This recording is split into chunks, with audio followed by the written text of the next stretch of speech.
सो दोस्तों देख सकते हैं ये गोरखनाथ मंदिर है जो कि यूपी गोरखपुर के अंदर हैं।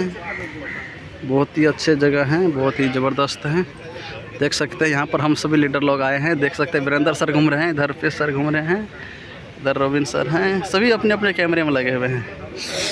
बहुत मज़ा आ रहा है दोस्तों, देख सकते हैं। देखिए इधर वीरेंद्र सर भी वीडियो बना रहे हैं। और आज हम लोग आए थे गोरखपुर मीटिंग के लिए। तो सर बोलिए आप कुछ कैसा लग रहा है आपको? बहुत अच्छा फील हो रहा है सर, बहुत अच्छा जीवन दान ग्रुप बहुत अच्छा। मौका दिया जीवन दान घूमने के लिए? मौका मिला है ना जीवन दान ग्रुप में? हाँ एकदम मौका मिला है घूमने के लिए और हर जगह घूमने का मौका मिल रहा है। अब अगला प्रोग्राम हम लोग का दिल्ली जाने का है और घूमते फिरते पैसा आ रहा है, बहुत मज़ा आ रहा है। तो दोस्तों बहुत मज़ा आ रहा है। आप जीवन दान ग्रुप को बढ़िया से प्रमोट काम कीजिए और ऐसे ऐसे धार्मिक स्थलों पर घूमिए।